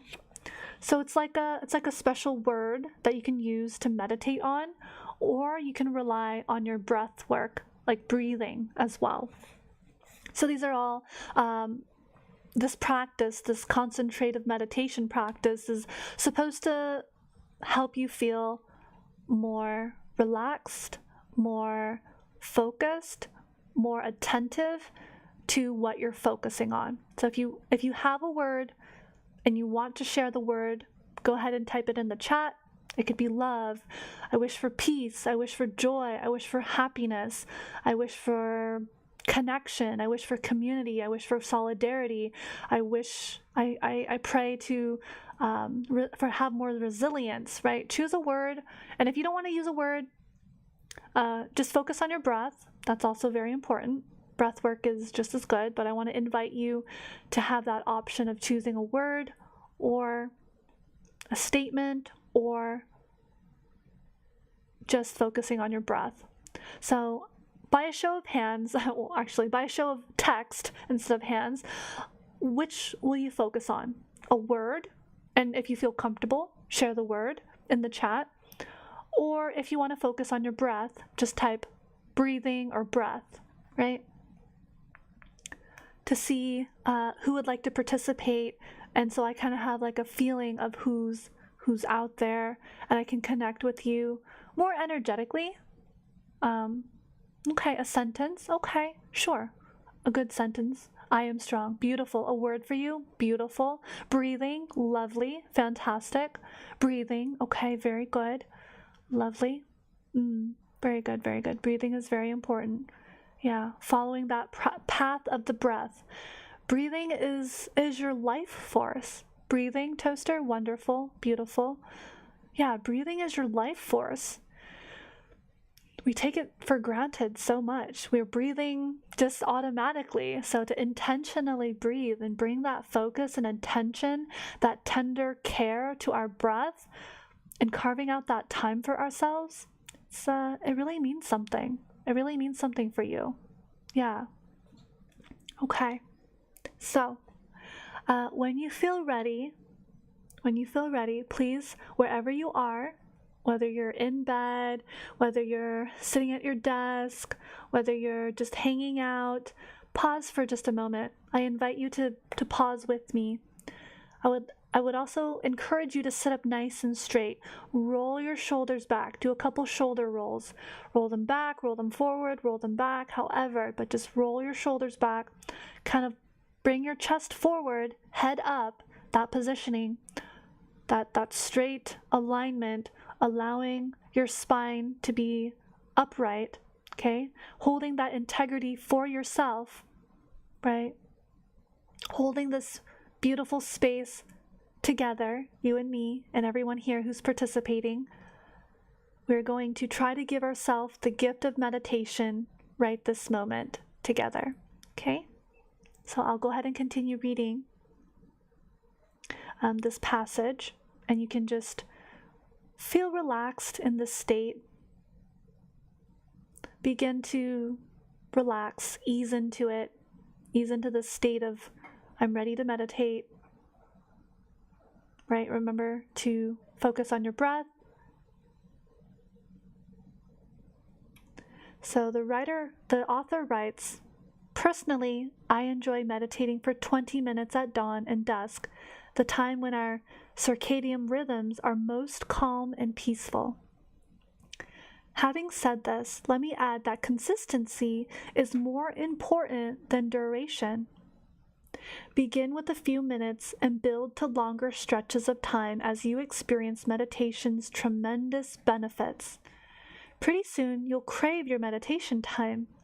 During your day, seek to find those minutes, those pockets of peace where you can infuse your being with the regenerative benefits of meditation. So, choose a place that is quiet and comfortable. If you create a tranquil atmosphere, the mind will soften and focus more readily.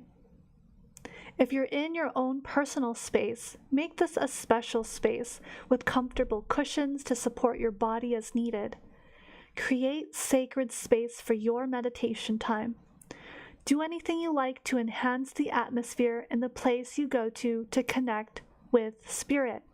For example, scented candle, your favorite candle, gentle ambient background music, incense, or make an altar. Know that you become a long-term meditator, that as you become a long-term meditator, you'll become quite adept at meditating anytime and anywhere. To calm and center yourself before beginning meditation, consider doing a few diaphragmatic breathing, a few minutes of diaphragmatic breathing, which you guys are doing right now.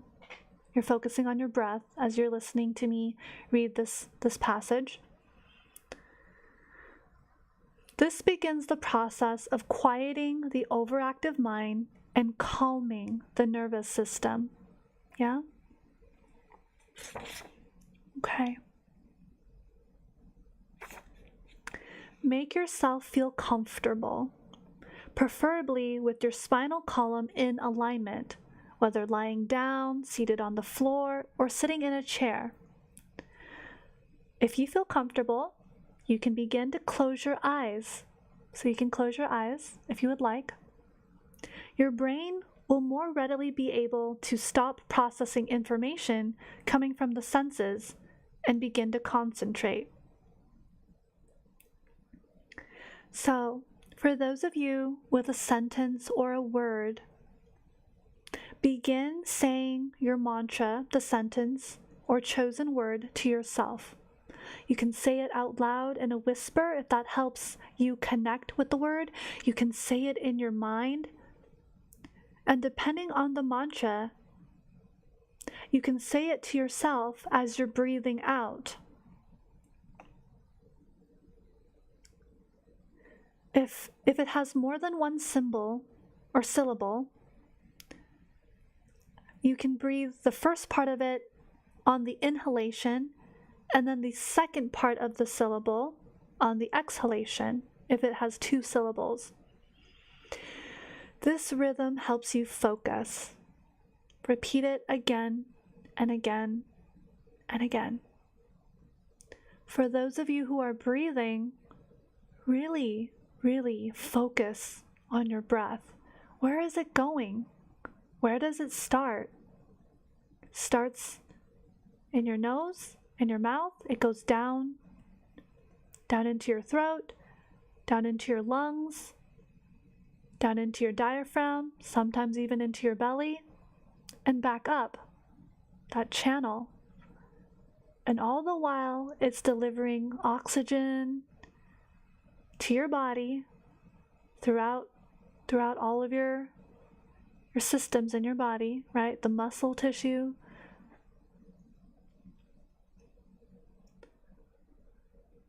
It's very miraculous. It's a beautiful process.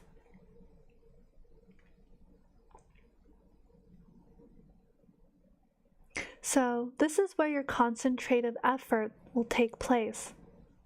If thoughts come into your mind, gently and without judgment, watch them come and go like birds or clouds floating through the sky. Bring your attention back to the repetition of your word, of your sentence, of your breathing, of your breath, your life force. Be in tune to yourself, be in tune to your feelings, what you're feeling right now. Are you feeling impatient? Are you feeling nervous? Are you feeling more relaxed? Are you feeling a sense of joy creeping up? Do you feel peace? Do you feel concern? Where do you feel those feelings?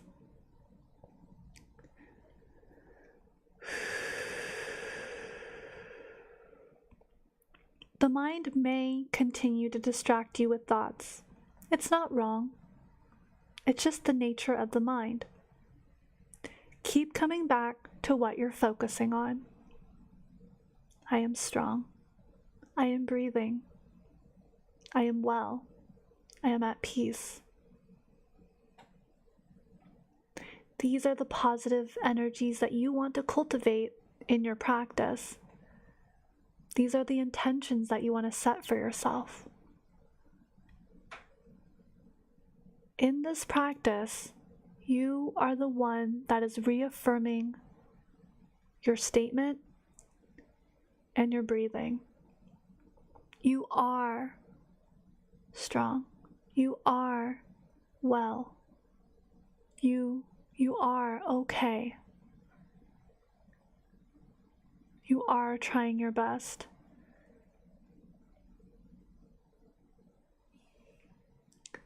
Continue repeating the word in your heart, in your mind, in your being. Let it resonate until you can start to feel and believe what you are saying.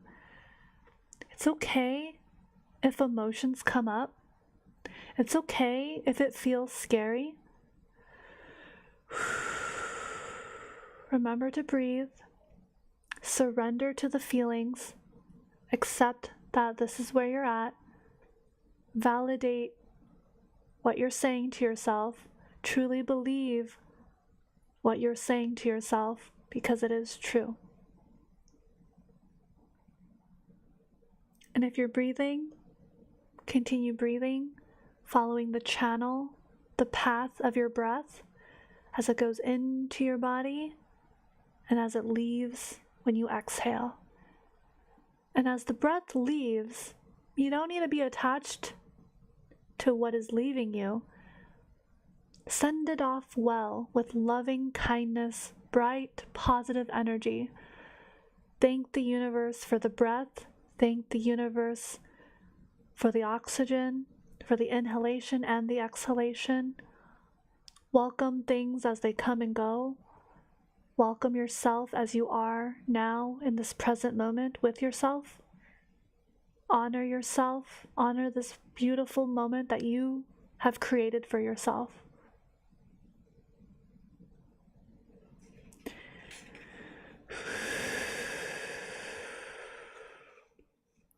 Do this for as long as you're able to. As your mind wanders, bring it back to focus. Remember that even a few moments can give you a lot of benefit. Breathe deeply, smoothly, and naturally. Continue paying attention to the inflow and outflow of your breath. You do not need to try to alter or control your breath. Again, if you're distracted by thoughts floating through your mind, sounds in the surrounding environment, or sensations in the body, that's all right. Let them come and let them go, like clouds drifting by, as you continue to bring your attention back to your breath, back to your word, back to your statement, your sentence, your mantra.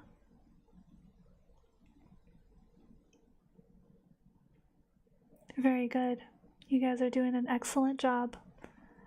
I'm really proud of you. When you feel ready, or if you've already have disengaged, you can slowly come out of this practice by opening your eyes and taking a deep breath. Take your time.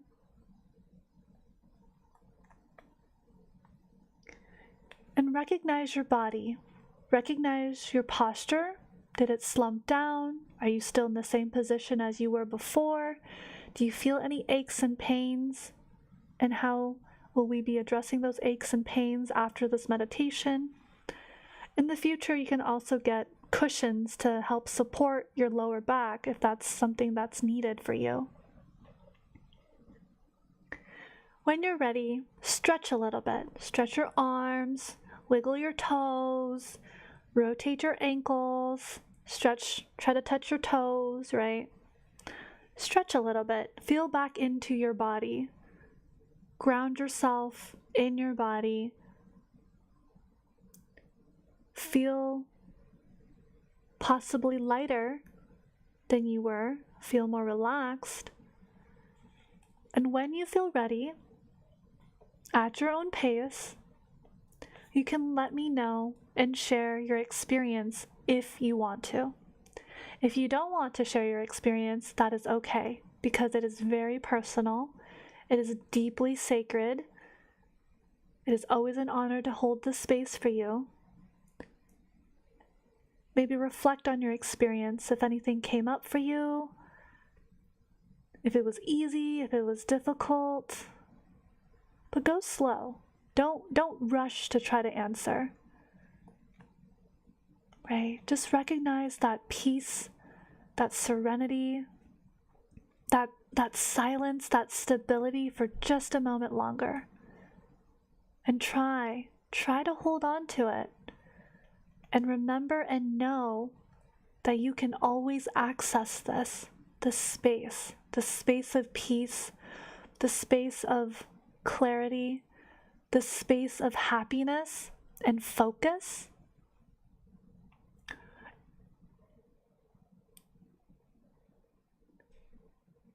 Yeah, it's very powerful.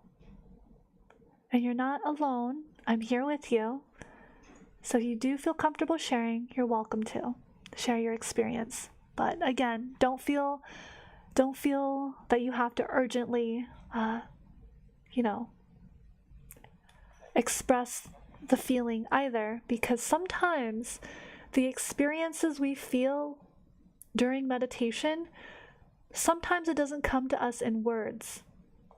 It just comes to us in expressions of pure consciousness, and that's very difficult to explain. But I want to thank everyone for being here once again, for practicing and participating and bringing awareness to yourself. Mm-hmm.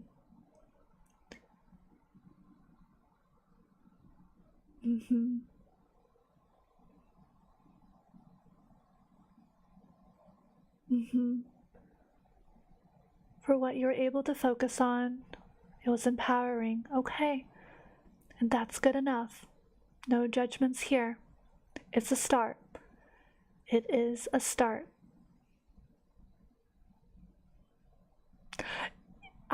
Yeah, Nguyen.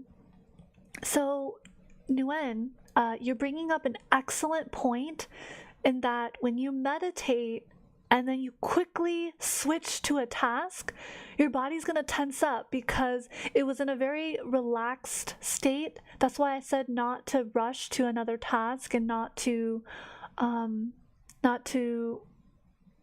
be too urgent or eager to explain, but just suspend that moment of tranquility, suspend that moment of focus, suspend that moment of peace and happiness and wonderment and clarity just a while longer.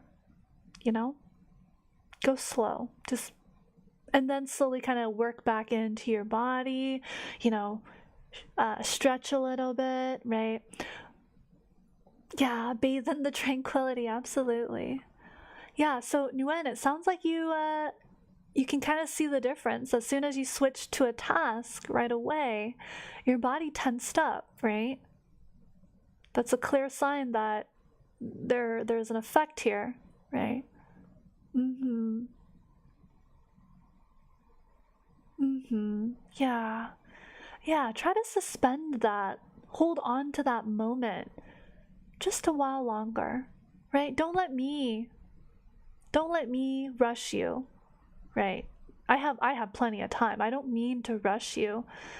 So don't feel rushed by me in any way. You can still listen empathetically. You can still listen with focus.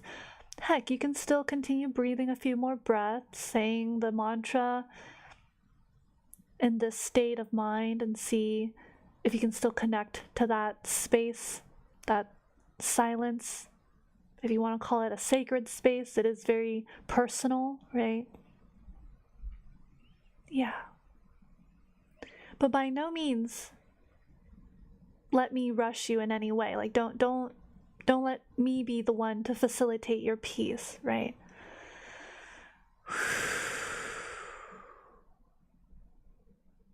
You guys did really good.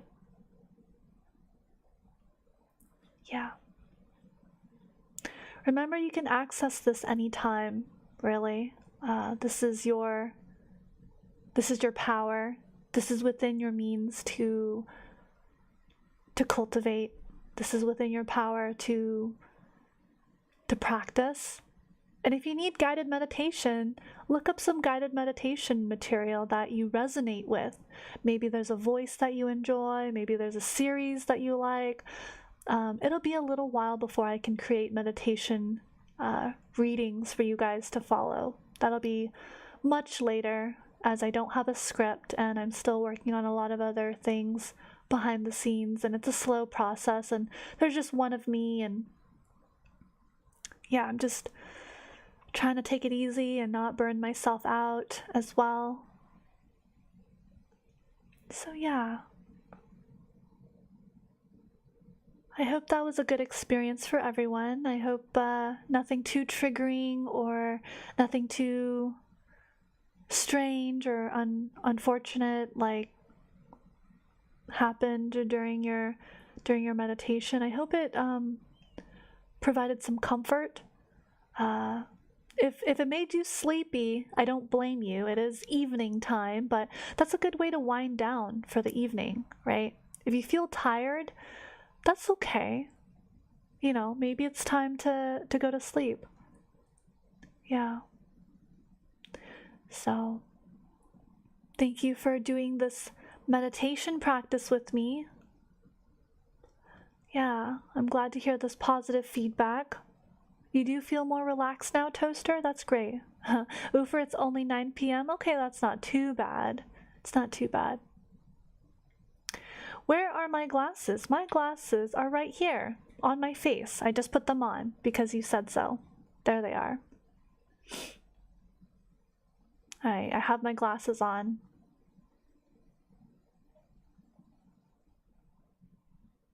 Anything else? Any other thoughts, concerns, experiences that you guys want to share? Overall, it sounds very positive. And I always encourage you guys to develop a sort of independence and practice when I'm not around. So in the morning, as you wake up, I can just think, after you do your morning duties, you've grabbed your coffee, you brush your teeth, maybe you take a shower in the morning. And maybe if you have like a minute or two, just reflect, right? Of course, keep track of time so you're not late for work or any appointments, but set a timer, set an alarm, maybe journal, write things down if you need, if that's something that helps you. But, or just wait for the evenings and meditate. Meditate when you find that it aligns with your being and it all works out. I would like to do more meditation streams and reading streams with you guys, as I do find it very beneficial for everybody. It's just a matter of when. So, it's just a matter of when. Yeah.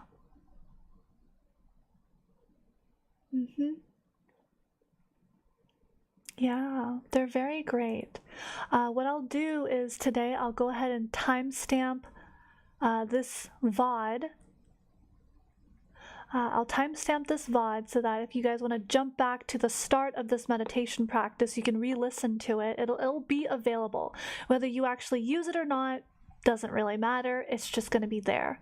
So that's something I'm going to be working on offline, is timestamping, so you can quickly jump to the start of this practice, be guided once again, and experience the same peace, be guided into the same experience or something similar that you felt. It may or may not be the same experience, but it's better than nothing.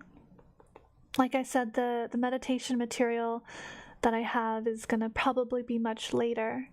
Yeah. Yes, the VOD will be available as soon as I end the stream. So it has been wonderful. I look forward to it. Wonderful. That's good to hear. Yeah, that's great. I'm glad it's been wonderful for you. That makes me happy to hear. Sounds like a lot of benefit came out of this experience. I do feel a lot calmer and empowered as well. Visualizing my own meditation while guiding you through is very helpful. Yeah. So, yeah, I'm glad that turned out well. Any questions, concerns that you guys have for me? Any considerations you want me to be aware of? Or are we feeling pretty good? Are we pretty content right now? Remember to grab something to drink, stay hydrated. Not off the top of your head? Okay. Yeah, remember to stay hydrated. Get ready for evening. Feeling pretty chill? That's good. Yeah. Yeah, meditation is really a great practice. And I'm just tapping into the beginner level stuff. There's much more advanced meditation practices that require visualization and more detailed visualization techniques as well. But for now, it's good to like meditate like this for at least a year or two before you advance. Give yourself that time and space. It also depends how consistently you meditate. If you're meditating like every day, morning and night, then you can probably progress a little bit sooner to more advanced practices. But for now, this is kind of, this is just kind of where we're at. But I'm very proud that you guys were open to receiving this meditation practice and really practicing it with your heart and with good effort. So that makes me very happy. Yeah. Okay. It's good to feel content. Yeah. If there are no further questions and everyone feels good, we'll probably wrap up here and call it a good evening. Let me just go ahead and put this away and move myself forward. Dun, da, da, da. Here we are. All right, so I want to wish everyone a lovely evening. Take care, be well. Sending you guys all my love, all my light, all my hugs and kisses, right? All of that. So take care, be well. I love you guys a lot. Thank you for being here, scholars. If you guys need anything, let me know. We will continue with more mindfulness content on this channel. Yeah, remember to take care of yourself in ways that only you can provide for yourself, okay? All right. Bye, everyone. Take care. Good night. Oyasumi nasai. Yeah.